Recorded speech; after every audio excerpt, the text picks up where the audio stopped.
Have you done a podcast before? I've never. This is your first. It's pretty new for me. Are you comfortable? I think so. Okay, good. Yeah. One of the things I wanted to talk about is, what is it about Manchester Alive that you enjoy? What is it about that organization that you really appreciate? So Manchester Alive, one, I get the chance to come back and almost be a cheerleader for the place that was my home growing up, right? So, and it gives me an opportunity to just get out and meet a lot of people in the community. You think you know everyone in a town that you grow up in, and then you take a position like this and there's so many more people. It just gives me a chance to work with so many different personalities and collaborate with people. And I've learned so much about the place I already thought I knew so well. So that's one of my favorite things about Manchester Alive. That's a great segue into today's episode. We are here with Heather Cruz. She is the Executive Director for Manchester Alive. And we're going to be talking about Main Streets, chambers, what it's like to merge. And we're just going to hear from her firsthand perspective what it is to impact an entire community and the changes you've seen since you've been in your role. Very good. Sounds good. Let's go. Awesome. So a little bit about the town of North Manchester. Okay. North Manchester, we're the second largest town in Wabash County, so we have that for us. About 5,500 people, small community, but very unique in the sense that we have agricultural areas, but we also have 2 retirement communities and a university. So it makes us very diverse in age and ability and views and all sorts of ways, very diverse for a small town as we are. So that's a little bit on North Manchester. And I was shocked to know you had shared a statistic at one time about the diversity growth and population there in North Manchester. And so you're seeing an increase in Spanish speakers. Is that correct? Absolutely. For the county, and I don't recall the number right now, but we do have the greatest non-English speaking population, again, largely impacted by our agricultural industry. But yeah, that's something else that makes us very different than some of the other small communities that dot the area around us. Mm-hmm. And you are a Main Street Chamber Alliance. I am. When did that happen, if you can recall, and why? Because I would think that other communities that tune in and listen, or even other communities right here in Wabash County, are faced with the decision of, we have a chamber, we have a Main Street, we're smaller, do we need both? What's the benefit of making an alliance between the 2 organizations? So do you know when that happened, and also the benefits to it? I know chunks of it. I do. So it happened officially in 2019. And which is when I came on the board of directors. So I'm only really known it as Manchester Alive, the Alliance. But conversations started before that. And it came from a couple different places. One is we are a small town, and you were pulling from the same pool of people, often for investors, volunteers to get things accomplished. And just to the group of individuals that were there at the time, it made sense to come together and make one organization that worked together to accomplish all the same shared goals. And a lot of them do overlap. Economic vitality is a Main Street thing, but of course, growing the local economy is a chamber thing. So those are 2 pieces that fit together very, very well and can be accomplished out of one office. I know there were naysayers when we first started, I think both locally, but even in our different organizations at the state level for Main Street. Just wasn't sure how it was going to work, how you're going to separate the 2. So some professionals were pulled in that had joined some other organizations together, and they provided a lot of help and guidance in the process. So officially we have a name change affidavit in 2019. We became Manchester Alive. And the previous 2 organizations were called?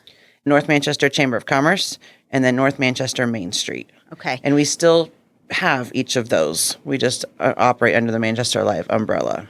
Do you have 2 separate scopes of work? We do. Okay. We do. So again, they blend together a lot, and especially when there's one person doing them. But as far as reporting or actual tasks that we go out to accomplish, they are separate scopes of work. Mm-hmm. Indiana Main Street under National Main Street follows a very tiered approach with the 4-point approach. So there's that piece. And a certain amount of my time has to be dedicated to that in my reporting and when I go out in the community and do. And then there's the chamber side, which encompasses Manchester is much larger than just Main Street. We have an amazing Main Street, but there's a lot of business, we kind of say west of town. There's a lot going on west of town as well that we want to make sure we're supporting. And the town of North Manchester continues to see investment in growth and new businesses. I know you're often celebrating new businesses opening and some really exciting ones around the Spanish-speaking population was just within the last few years, correct? Yeah, absolutely. And talks of more even happening. You know, I just had an email yesterday, someone looking for a commercial kitchen to get another Hispanic business going. So yeah, very exciting. We have one that owns one on Main Street, and then west of town, the same family, Hispanic family, that owns one in two different places. So they've kind of got my chamber side and my Main Street support going for them too. So great family, very involved, and a lot of fun and they have a little ice cream cart on the side as well. So yeah, they're just definitely seeing growth in that area. We've partnered with the Diversity Coalition with Mackenzie Coulter Kern and held some entrepreneurial workshops that were able to help just share some entrepreneurial resources with non-English speakers. And that went really, really well. And we look forward to the next one of those as well. Mackenzie's been a dynamo, hasn't she? Love Mackenzie. To walk Shout out Mackenzie. For sure. And to walk alongside of her and to have her as such a significant resource because she is fluent in Spanish. Yes. And I think she has her doctorate in that. She does. Does that sound correct? She does. And so as the Spanish population, Spanish-speaking population continues to increase, which is great for diversity and growing your population, Mackenzie has brought some awareness to some of the resources and support that your community might need as well. She really has. And she's been at it longer than she's been seen amongst the rest of us, in a sense. She was really putting in some legwork and building relationships prior to kind of bringing the next step, which is to the different organizations for resource guides and entrepreneurial workshops. She was out there building just solid relationships with those that need those resources, which takes time and commitment and a passion to do so. Yeah, absolutely. And trust. Absolutely. Yeah. So you are in office until recently. You have only ever had one full-time executive director. Yeah. Even with the alliance forming between the Main Street and the Chamber organizations, correct? Yes, yes. And I would say that's probably pretty standard in communities of your size or even just rural communities in general that haven't established Main Street is to have one staff person. Yes. Right? Okay. Yes, sorry. Okay. I'm waiting for more. No. But very frequently, yes. Half of my time needs to go to Main Street. So, whether it be 20 hours a week or however it's timed out, it is tracked. But yeah, a lot of times in this size community, it is just one person that takes on both of them when they're in alliance or when they work together like that. And thinking of your scope of work, and I would imagine this is challenging to other Main Streets that have a staff of one. I know most recently you finally were able to take the leap of faith to add a full-time staff person. But I would imagine it's a challenge because you're wearing two different hats. I mean, they do overlap, right? But you have to meet the mission of both organizations effectively. And you have the 4-point approach that's outlined by Indiana Main Street. And then you have the standard chamber functions, events, and practices that you're also applying. And you're a one-man show. One-man show. One-man show. It's a good thing that I love to have a busy head. But no, have been a one-man show. At the beginning, obviously, it felt much more, whoa. It's kind of turned into just the role, and it makes more sense. And I've found the ways they overlap and the way each scope of work kind of feeds into the other one and has not simplified, but streamlined what I'm doing. I'm learning this new staff person. I'm learning now I have to try to spit tidbits of the job out to her and make it make sense to her. And so that's been fun to try to figure out because it's been living intertwined inside here for years. So we're working through that right now. But yeah, it's nice in a sense because then you always kind of know what's going on. But obviously teams are amazing to have and I look forward to building ours. Well, you've built your organization. So it's not as though you walked into an alliance of two organizations, but they had existed and had some separate SOPs and practices. Yeah. Since you've been in your role, you have now expanded upon the workload with more events, more workshops, more trainings for your investors. And so as you're building it and executing it yourself, when you bring on a team member, it does become a little bit difficult because now you're transferring what you've built solely to trying to, how do I fold this person in now? And it really has been something that I don't know that I even anticipated. I was very excited, and I'm still very excited that she came on, but it was a moment of, okay, now how do I relay this to her so that it makes sense and that she can effectively help with the next process of building things. So it's almost been more of a let's train Heather then let's train Brissa, I think, in a sense, like Heather's going to learn how she's going to get this out of her head and on paper and make it make sense. Well, and for Brissa, who has been there, just a few months, a handful of weeks, actually, as she's taking on some of those projects, she doesn't always know what questions to ask for her to come to you and to be effective. And you're trying to balance, how do I delegate this effectively and yet still get it to progress? And it's at no fault of Brissa's want. It's at you're still spinning those plates to get these projects, programs, events to move forward in both your buckets of focus. And we've really gained some ground, got some traction the last few weeks. May was, we kind of joked, she came on at the beginning of May. We had 4 events. And then personally, I had 2 daughters graduating, one from college and one from high school. And I just told her, hang on. If we survive May, it's a little bit like hazing, but if we get through May, we're going to be fine. You and I will be together forever.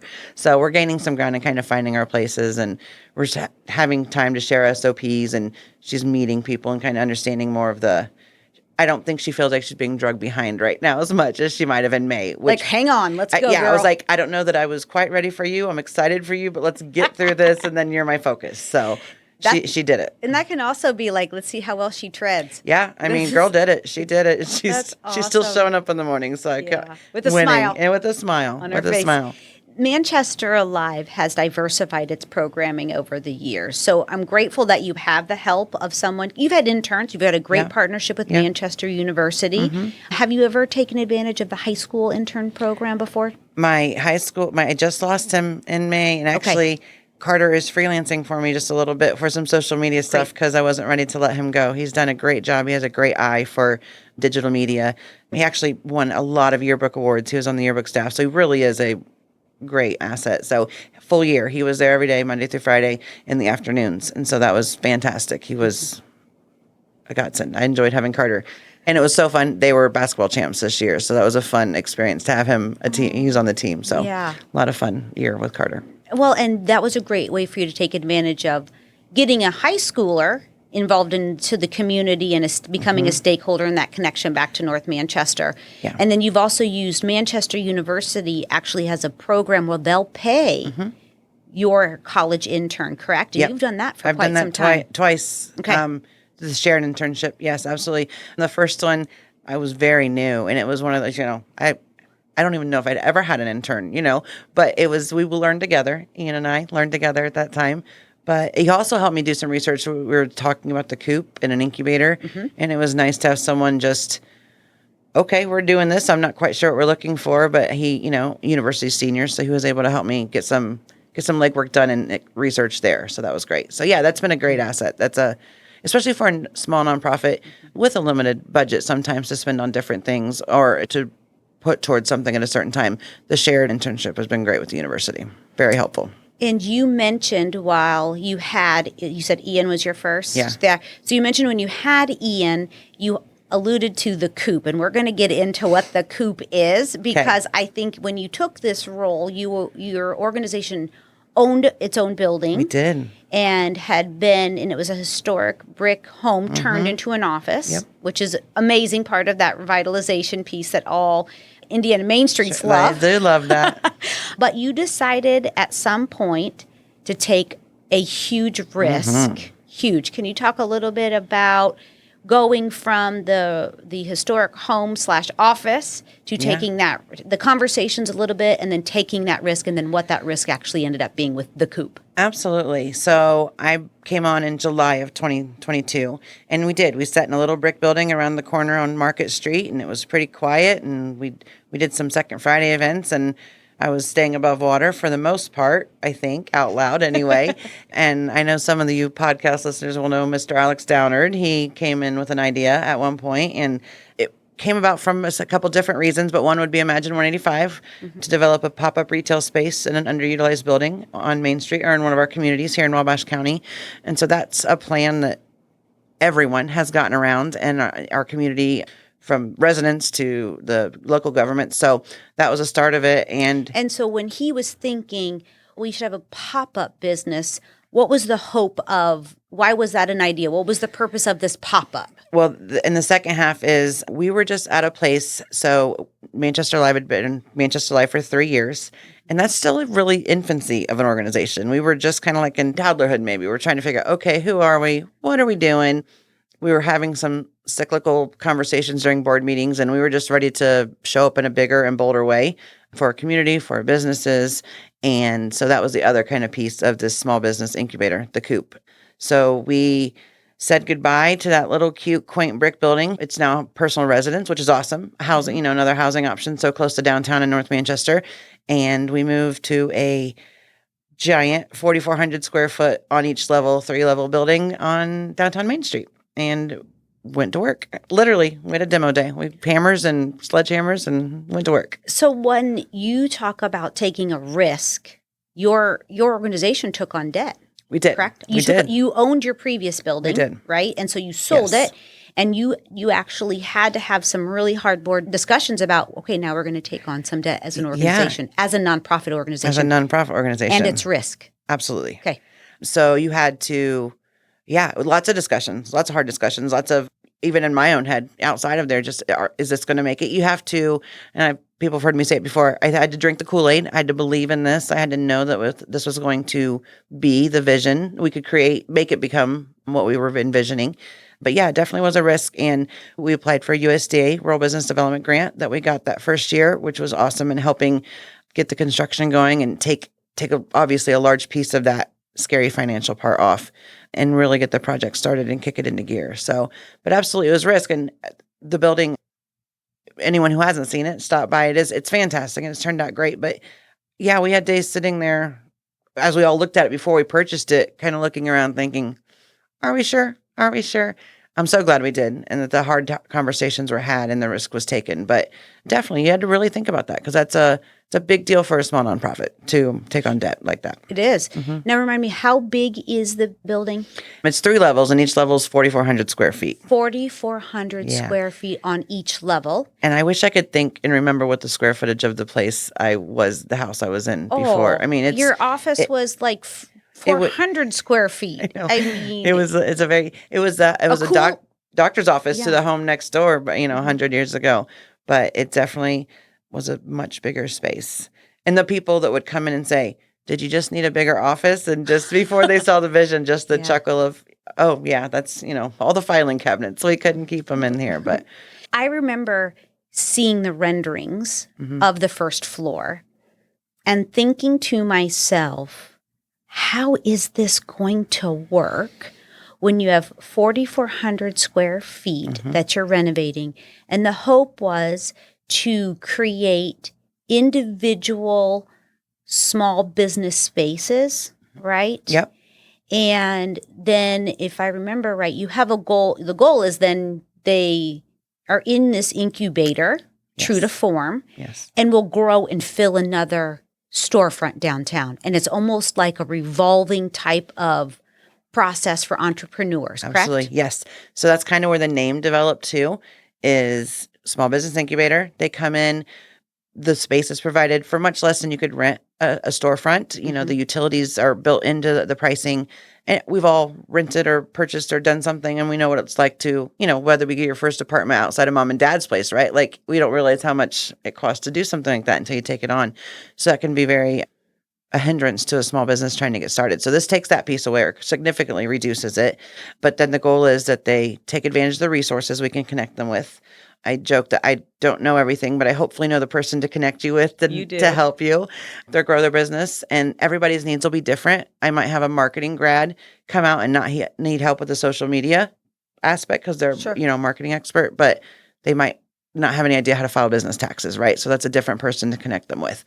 And so supply those resources or access to those resources, but then they fly the coop, just like, chickens. Oh, that's where the name came from. They fly the coop. That's amazing. I guess I didn't realize that's where it came from. Yeah, that's where we kind of got the name. Incubator, chickens, right? Fly the coop. Fly the coop. That's incredible. When I saw the renderings, I was myself I couldn't make it make sense. I serve as ex officio on your board of directors as the director of tourism, and have the privilege of watching you work and watching you impact North Manchester. And when you were sharing these renderings and what the hope and the dream was for this space, it was really hard for me to wrap my mind around it. And so for the listener, I encourage you to go to our show notes. We will have links to Manchester Alive's website, their social media, to see photos of the coop. But essentially, the best way I've described it to others who haven't yet gone to see it is, if you imagine when you're walking through the airport and there's all those individual retailers. That's great. And they have these roll down doors. Yeah. I could not believe you were doing these super cool, modern roll down metal cage doors, right? You can see through them, just like you see people do when they're closing up, or old malls, shopping malls. Yep. And that allows for their merchandise and their wares to always be on display. And also safe then when they're not there. Right. However, you just recently removed one of the barriers for your entrepreneur business in your small businesses, which was? We did. So early on, it was you're going to come in, you're going to run the space 100% on your own. And, that was just the model, I guess. And in an effort to fill it, to really make it reach its full potential, we twisted things up a little bit, I guess you could say. And now Brissa is not only administrative support for Manchester Live, but she also offers retail support to these businesses. So the 3 new ones that came in are amazing businesses and have been very popular so far. One is a local business that she has had her own shop out for years now, I think 12 almost. Sorry, Ashley, that I wasn't positive on that. But she's had her own shop for years, but kids are getting busier. Life is busy, and this just offers her a chance to still have her shop, still do the work, but have a place where she's not having to stay and man it all the time herself. And the other 2 are similar. They have great stores and businesses. They just couldn't man them themselves right now. So they're open when we're open, and Brissa provides that retail support. And we have kind of like a checkout at the front, and they come and check out through us. And we had to get a new point of sale, and I had to get a system that keeps everything separate. And so that was more homework along the way, but we learn every day, and it's working out splendidly. So you're listening though to what the needs of your entrepreneurs are, right? Try. That's grow and shift. And the greatest of ideas, if it isn't malleable and grows with what the need is, it won't survive. I mean, even if it starts out fantastic on paper. So, and we did a great job not filling up, but we had 4 right out of the gate when we opened. And then it kind of hit a lull, and people would come in, and I still occasionally, fewer and fewer, fortunately, which means we're getting more visibility. But, I didn't realize this was in here, which, as I referenced earlier, I drank the Kool-Aid. So it makes me crazy. I've been living and breathing it for 2.5 years now. But so we had to kind of shift, like I said, how are we going to fill this place up? Because there's people out there that want it, but there are other barriers. We'd removed so many barriers with the pricing and the ability to get in there at a lower rate. So now we just had to shift things a little bit more. So the pricing is different for those stores. Obviously, they're going to pay more of a rent versus someone like 9-owner boutique who sits there and mans her own shop every day. But it's still significantly less than renting a storefront and paying all the utilities and paying a staff member to be there, which they would have to have if they're not capable of running their space there, right? So still significantly less than that. And it's a great asset to downtown. There are 7. Ashley is not a brand new business. The graphic brand is not brand new, but it's brand new to downtown.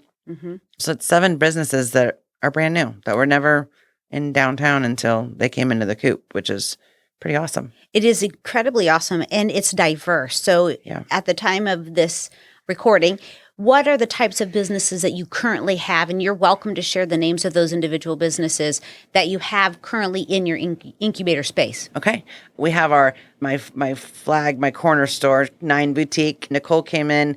It's been a dream of hers for years, and I was trying to get someone to get started in the coop and found out she was secretly, plotting to open a boutique, but she wasn't quite ready. Yeah. I've known her for years and was fortunate enough to have some conversations with her, and she was there on opening day, and she's made an amazing boutique out of this space. It looks fantastic, and as much as I don't want her to move out, I know that's the plan ultimately, and I can't wait to see what she does in her own space when she has all that room. And then I have Just Me Custom Graphics and design and embroidery. Megan does anything you see that's final in our space. Megan has done signs on the windows, signs on the headers above the doors of all the businesses, helps with all our Alive by the River, promo material, banners, signs. She's phenomenal and someone amazing to have on your side or in your pocket. There is now Grace and Jane Boutique. That's one of the new ones that moved in. Mixture of women's, men's, and children's clothing and gift items. So if you're shopping for a baby shower or a shower gift for or a birthday gift, just pop into Grace and Jane. Then the graphic brand is Ashley. She's been around for a long time, but she's new to Main Street. We have a salon, Gen X Salon. Stacy's a great example of, she was at a business down the street and that building sold, and she clamored a little bit. She wasn't really ready to be on her own. We got her connected to some resources right away. Within under a month, she turned it around and had a space, and now she's got her salon in there, and she loves it, and she's doing a great job and building a clientele base. So, and she's a huge supporter of the Coop and what we do, and we almost kind of become like a family in there. You know, we're separate, yet there's downtime, and we spend a lot of time together. So, and then another new one is Mud Lake Soap. She is a Fulton County woman who makes incredibly homemade products. I mean, she makes it all in her basement, and it makes it smell fantastic. It's the best smelling 100-and-some-year-old building on Main Street, besides maybe Manchester Soap Company. You know, we've got similar things going on with that smell, but it smells fantastic in there. And so sustainable laundry detergents and shampoos and whatnot. And then I have the Daily Donut, a donut shop, which sadly is moving on to something else, but that's okay. That's the point of it too, right? So I'm on the hunt for something for that space. Maybe we keep thinking food brings people together. And so we're just exploring options. I said, there's probably someone out there that's making sourdough that's outgrowing their kitchen or something that needs a place to sell it. So there's my plug for a space for food in the Coop. What's interesting is the diversity amongst the retailers, and it is an addition to what you already have that's incredible on Main Street. Yeah. So you might have Mud Lake Soap, or you might have Graphic Brand, but you also do have Manchester Soap Company. It's a draw for even more capacity, more shopping options to the downtown area, which meets that Main Street side. And building business capacity meets that chamber side. Absolutely. And so we're really great with supporting each other. So if we have someone in the Coop, they're shopping, and empty-handed or not, we'll say, hey, make sure you check out such and such down the street. And we're working to have a space that we're playing with the name, or find it around town or something where I have a gallery in town that I offer just a couple pieces for them to see, that they can say, oh, if you want to see more of that, you'll find her over here. Something from Manchester Soap Company, because although it's soap and we have that in the Coop, she's got, her candles look like Fruit Loops to blow my mind. They're amazing. She just does fantastic, fun stuff as well. So I want to have a place where we can have other retail products in our space that we can showcase. That's a Main Street thing, showcase all my businesses, and make sure that the people know where to find them. It feels personal. It does. It really is. It's my care flock. So deeply. We get crazy with the chickens once in a while. But you do. I know how much you care about seeing each of those individuals reach their dreams, their goals, the best that you can walk alongside them. So when you're running the Coop, you have Marissa to help. You not only are leading the way in an innovative approach to filling your downtown vacancies, right, with the Coop, right? You also have multiple events a year. You alluded to it. You have a Live by the River programming, and that's relatively new in the name. Yes. But it's a building upon some old traditions. You want to talk about some of your events that you also execute at Manchester Live? Absolutely. I started on, July 3, let's say, of the 2022, and then we had an event 4 days later, and I had a moment where I thought, what have I done? This is bananas, right? It's very busy, and I have no idea what's going on. Take it back. A little bit. I thought my head spinning, and fortunately, the former executive director was still there, and there's a committee that helps, and I was able to get direction, but it still felt we're going to do this every month again. That's crazy. Okay. But so similar to Wabash's first Fridays, we have a second Fridays in Manchester. Ours is just through the summer. It falls under the Alive by the River name that we now have this year. We have added Wednesday events down at Ogun's Landing. I talked earlier about the retirement community and the university and the different vast population that we have for such a small community. Second Fridays are fun and they're exciting, and there's kids running all over, and it's loud, which is exactly what you want for an event like that. But Timbercrest and Peabody residents often won't feel comfortable coming to something like that. Maybe walking makes them scary. Those are my retirement communities, in North Manchester. So they loved this first at the Landing. We had Wednesday at the Landing. More intimate. It's quieter. It's slower. It's along the Eel River. Yeah, it's right there on the Eel River, Ogun's Landing. And, there's not a big crowd of people to push through, which, again, we love that. That's what we want at our second Fridays and a lot of our other events, right? You want that energy and that crowd.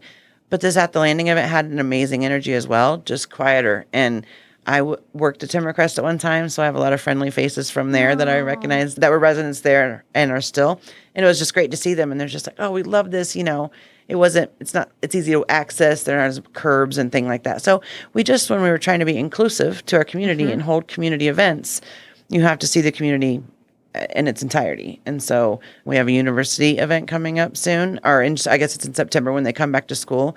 One, to make sure we're capturing everyone in the community, but also just to let them know what we have in town and kind of entice them to come spend more time with us in town and at the businesses and restaurants and shops that we have.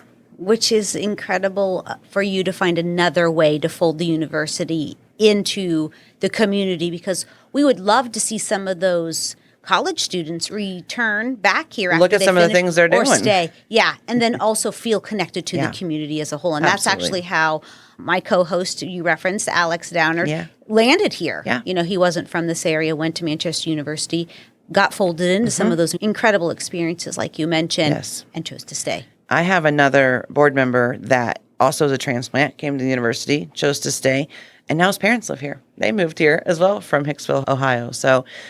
And that's something that's been very cool as a homegrown kid, I guess. A lot of us have that time in our life where we got to get out of here, got to spread your wings and fly, or whatever it is we think we're doing when we're 20 or something. But I didn't go far, but I went to Hamilton County in Indianapolis, and I was there for a little more than a decade. And I joked that if you would have told Heather, 20-year-old Heather, that I was going to come back and cheerlead for my community, I would have laughed myself out of town, I think. But to see the Alexes and the Jacobs and all the others that come here from where I was, or even bigger places, and fall in love with it. I didn't need that to fall in love with my community over again. Again, I see it through a much different lens. I never disliked it, of course. It just, it's home. Got to go for a bit. But it really makes it even that much easier to fall in love with, to see these people that had so many other things to do or people around them. And this is better. The connections are better here, and they really love it here. You nailed it when you said you had to go away and come back and reappreciate it. So you have that perspective of some others who do the same thing and or fall in love right away at the particular right timing in the right place. Right.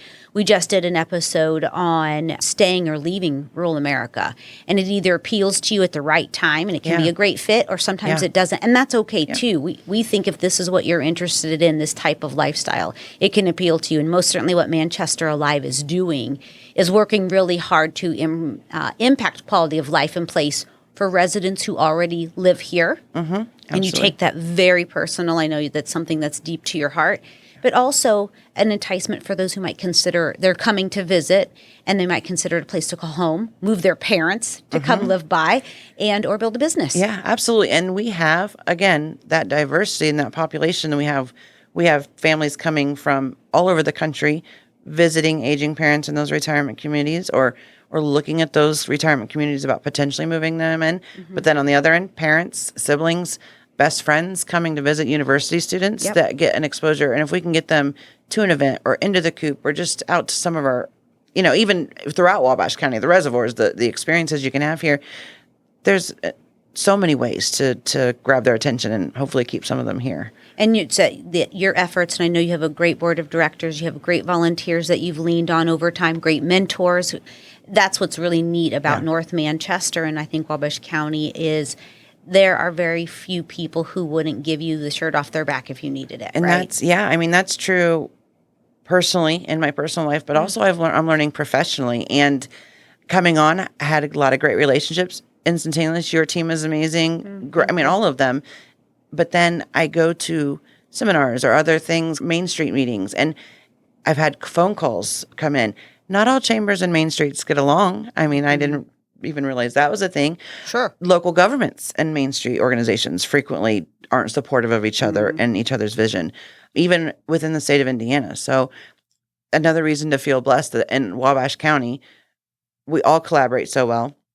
The 5 towns in Wabash County all in some way are either working toward or affiliated with Main Street. So we're all sharing that goal. We get together, we collaborate. It's not a race or a competition. It's just really we want to improve our home, the place we call home. And those are different little sectors throughout Wabash County.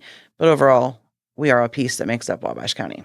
And very cool. Yeah. Yeah. And for the greater good, I didn't mean to cut you off, but for the greater good of all. Absolutely. Right? What's good for North Manchester is good for Wabash, is good for LaFountain, is good for Somerset, is good for LaGros, is good for Rowan, and is good for Laketon. Yeah, I know. I live in Laketon. I know you do, My Urbana. little All of our little burgs here in Wabash County.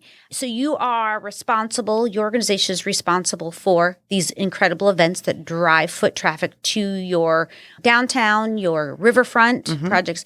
You have the Coop, which is innovative way to support entrepreneurs, those who dream big, who want to invest back in the community that they're in. But you also are responsible for lunch and learns, workshops, trainings. You listen to what your business community is asking for. We need to learn a little bit more about XYZ. Yeah. And how you do those, how often your lunch and learn? Those are quarterly.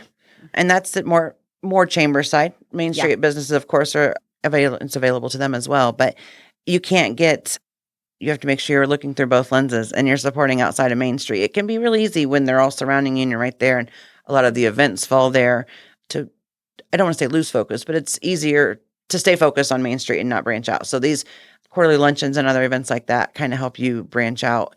And that's something I have tried to lean into more in the last year, especially just, I don't want to say become more chamber minded, but when you take on a position and then immediately that position decides to sell a building, build a building, and do construction, you continue to feel like you're drinking out of a fire hose sometimes.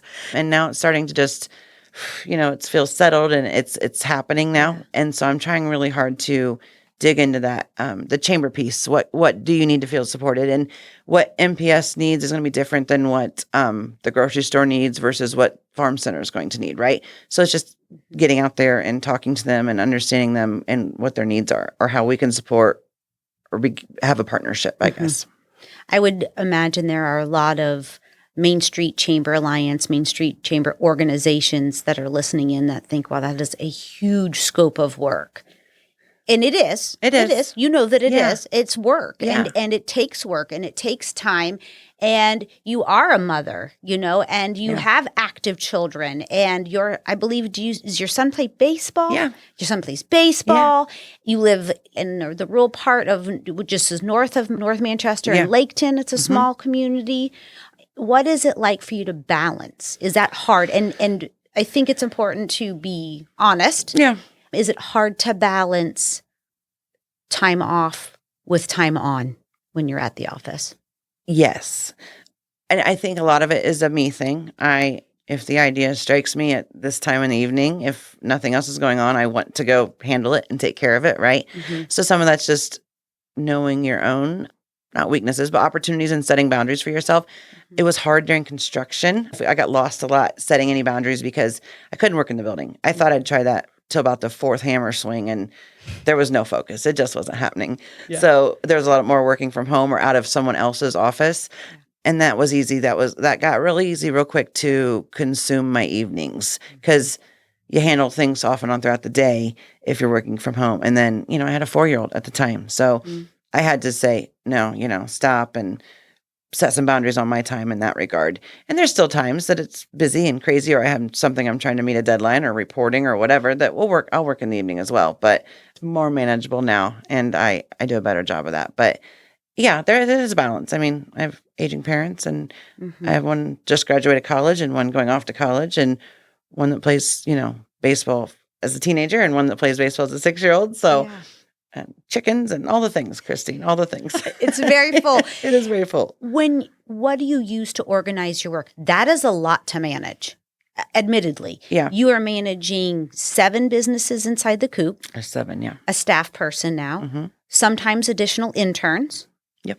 Accountable to a board of directors. Yes. You work closely with the town of North Manchester, they're incredible to work with. I've worked with them on multiple projects myself. I am grateful for the leadership that comes out of the town of North Manchester and the town board. And how do you manage and scheduling these Alive by the River events? And I know you do a holiday event. I know you do a fall event. In addition to those, and you're hosting lunch and learns, how do you manage this? Is there is there a tip? Like, I use this software, I use a written planner, I'm a Post-it note gal. How are you organizing and executing this workload? Well, this is something changing a little bit right now because, again, this job lived in my head in a lot of ways. So I've just always said, if it doesn't go on my calendar, it doesn't exist. I mean, and that's just the reality. Whether it be a kid's doctor's appointment or a lunch and learn, or sometimes even putting the promo material online, if it doesn't go on my calendar, it doesn't exist. But now I'm learning to share this schedule with someone else. So I know you're a fan of Asana, and that is something we are exploring right now to see how that maybe will work for the two of us. Currently, we're just sharing calendars, but that's definitely a piece I'm figuring out because it's new to have someone else that I'm sharing it all with. So before that, it was just a lot of mental loop-de-loos, I think, and keeping it straight, and it had to go on my calendar. And fortunately, I don't think I've not shown up to too many things. I make it most of the time. But yeah, Asana is what we're exploring right now. So that's Asana for listeners. They are not an advertiser with this podcast, but they could be. We take them. Asana is an online digital management software. There are free versions for nonprofits. You can pay for an extended version. And because you already in the practice of using your calendar as your task list manager, that is a great option for you. There are a few others out there. That is the software my team uses at Visit Wabash County, but that is a good option for you. And if anyone listening has questions, they can either reach out to, in the show notes is the Thrive podcast email, or you can also reach out to Heather and ask her what she's playing with too. Her contacts in our show notes. I want to be a paper planner girl. I love, I want to buy one and I have the markers and I want that for me, but I just take off and forget it. I mean, list, I'll take a picture of my grocery list with my phone because there's a solid chance I'm going to forget it when I walk out the door. So I want to have my best friend, and you're a planner. I'm a mix of both. Yeah. They're beautiful. I want to be that person, but I've learned, unfortunately, the hard way more than once that that's not me. It's got to be digital and capable of screaming at me if necessary, as in set an alarm. So, Stephanie in our office, she is the exact same way. She has everything, and she has reminders set, and that's what works for her. Yeah. We've invested in a paper planner for her, and runs out the door, doesn't have it. It's much easier for her. And so you just have to recognize what works for you, and that's a tool that's going to make it easier for you to manage. So I look forward to familiarizing myself with that. It's something that I've been aware of for years because your team has used it and I've heard it referenced and talked about. It's just only me most of the time. So not really necessary, right? Yeah. But now that's something as soon as Brissa, got on board, I started exploring that. So hopefully that's something we have in play pretty soon. It's a great tool in a leadership role to also help assign and manage your team if they're doing different pieces of work. So Brissa's not going to do the same work that you're doing, right? Or your intern comes in and does. Right. So it does help so you can continue to do work on the projects and then be in the leadership role you are and then manage your team's tasks. So check in with them and see where they are with things. And I look forward to being able to see it visually. Again, I've already said it, but it's in my brain right now. So I see it in that sense. But getting it out and make sure I'm not the best delegator. I'm one of those. I'm not going to say no one does it right except me, but I just know it's going to get done the way I want it done if I do it. So that's something else I'm having to lean into about myself is give it away. Somebody else can do it. And feeling secure in that choice because you've worked so hard to build and to get Manchester alive where it is today. And I look forward to Brissa and I working so closely enough together that she's got it, and we don't have to. Yeah, absolutely. Not worried about it, but it's exciting. With all of these projects and these events, and you have active committees, I know, that have great ideas. And sometimes we love our committees, right? Mm-hmm. They come with 42 ideas, and sometimes you've got to be the one to say, I know you care. We can't do all 42 of these. Do you have a process within the Manchester Live that says, we only take on X number of events a year. We only take on X number of workshops a year. This is our standard. Not in stone. I know you're really great about that. Like we've talked about, your organization does. I think that I'm one, I don't say no the best all the time. So sometimes I get myself, there are certain things, like we have our 4 lunch and learns. There are things that are set and we hold that standard. Yeah. I say this in a year that we more than doubled the events we're throwing in a year. So, yes. I sound like, we have a structure and then whatever. But let's just double it. Let's go for it. But the good news, and at the landing I referenced earlier, very easy. It's not like dam to dam. It's not like run the river. It's just Yeah. they bring their lawn chairs. We make sure there's somebody playing some decent music, and we have a food truck there, and then it's just kind of chill from that point. I thought to myself, I had two events simultaneously. The first one, because I had my HP&D awards on the covered bridge the same time. HP&D. Yes, sorry, historic preservation and design. Okay. That's part of my. It's one of my Main Street committees. Okay. So obviously they're advocating for the historic preservation specifically of downtown and throughout town. Yeah. But they're hosting awards and recognition on the covered bridge, and a block away we were hosting our first at the landing. So I spoke at the landing and welcomed everybody, and then I ran down and spoke at the HP&D awards. And but it was low key enough that I could do that. So I look forward to those at the landing events as a way to really talk to the people and interact in a bigger way than sometimes you're able to on a second Friday, when it does take a lot more fire putting out, if that's a phrase. Sometimes, you're managing. like we had rain this past Friday, and nothing, the best laid plans, nothing went the way it was supposed to go. So tell me about Laketon. Why Laketon? Laketon. Well, Laketon is, I live in a home that my family built in 1888. Mm-hmm. So my grandfather didn't plat the place, but he was one of the early ones there. And they owned a nursery, Moyer Nursery there in Laketon. So it was a big business at one time when Laketon was a booming metropolis with the railroad going through it. So I've known that home since I was a little kid. And I don't think it's the same owls I hear in the morning as I did when I'd wake up when it was grandma's house, but just the quiet of just, I'm a country kid. I grew up out in the country. And even though our communities and our towns are rural, there's still something about just being out there where it takes me 2 hours to mow my lawn, which I love. There's a piece of my sanity I keep is my husband says I stole mowing from him, but I get to get out there and listen to a podcast and just that's. Any particular podcast you're listening to? Well, I've listened to this one most recently. I'm also a true crime junkie. I love all that stuff. Yeah. So it's often one of those. So you're mowing peacefully and murderers are going, who did it? Yes. You're kidding me. Yeah, pretty much. It's always the husband. My husband will, or I'll listen, Dateline or something's frequently on in the background, and sometimes he'll just pop around the corner and, should I be worried? Are you secretly plotting? I will know how to do it if it ever comes to that. Yeah, as you know, a good friend of ours, Shane Waters, has multiple podcasts, and I always tell him, and is a leader in the true crime podcasting industry. And I always tell him he would know. Mm-hmm. He would know. He would. Yeah, if he ever asks you to lunch, you're kind of like, how public is this lunch? I'm just kidding. No, Shane's great. He's fantastic. But yeah, that's Laketon. he would. Yeah, Laketon. It's a little tiny. I mean, it's tiny. It doesn't even have a post office anymore. Sure. But lots of good memories. And like I said, at one time, but it's a good visual of what, I think of our small LaFountain is not a lot bigger than Laketon in reality. Right. And they're really, really doing some strong grassroots efforts to try to get this Main Street back. So the streetlights in Laketon, no one pays for them. There's no thing to do the streetlights, right? Sure. And as a resident of Laketon, I want my kids to be under streetlights if they're out and about, right? Sure. So I recently, just took on a car show once a year in Laketon. I think I just said yes again. 2 years I've done it, and I think the sweet woman that has been doing it for years is 92, and I think finally going to retire. And that'll be you someday. I think it's me. I think I have a car show now in May on Memorial Day.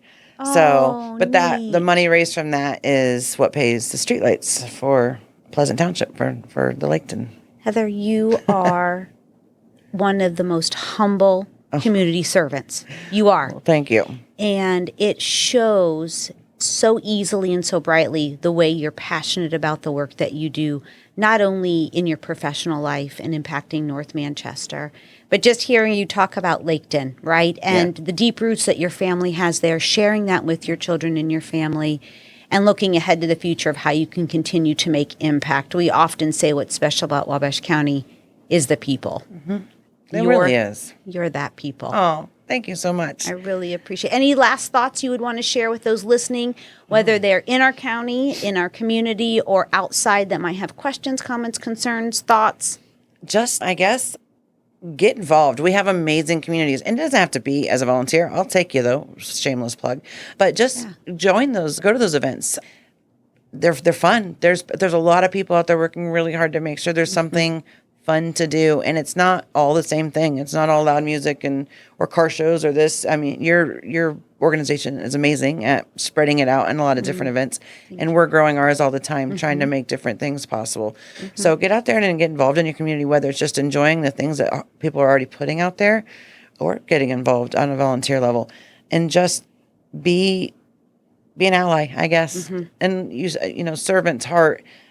I think, yes, I was just born with that, but it just makes for a better world that we all live in. And maybe having a 6-year-old makes me even more passionate about having a place that's great for him to be and want to stay in, or safe for him, or whatever the case might be. And however I can contribute to that, I want to be a part of. So yeah, get involved. I'm thrilled with our main streets. They put so much effort and time, and we just talked to Maria downstairs, and she's so passionate about Fountains Main Street, and LeGros is just, whoa.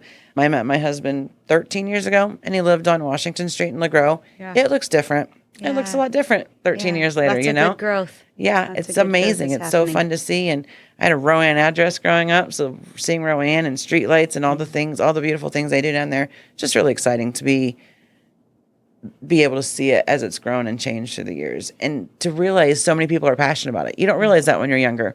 I think your call to action is one of the key pieces of get involved. In one form or another, get involved. We are ever grateful. This podcast is made possible by those incredible people who want to get involved and give back. We are so grateful. So this podcast is produced in partnership with Destination Wabash County, and we're thankful to the Lisa Gilman Trust, the Sandra Kunkel Trust, Paperworks Industries, the Community Foundation of Wabash County, Visit Wabash County, and of course the City of Wabash for making this podcast possible. Any very last thoughts? Just thank you for having me here, to the communities for letting us do what we do. Always open to feedback. I said it. If you're sitting still, you're not doing it right. There should always be something, right, that we can do to. If you're sitting still, you're not doing it right. Those are good words to live by. Good words to leave on. That's great. Let's do it. All righty. Well, until next time, I'm Christine Floor, and this is Thrive in Wabash County.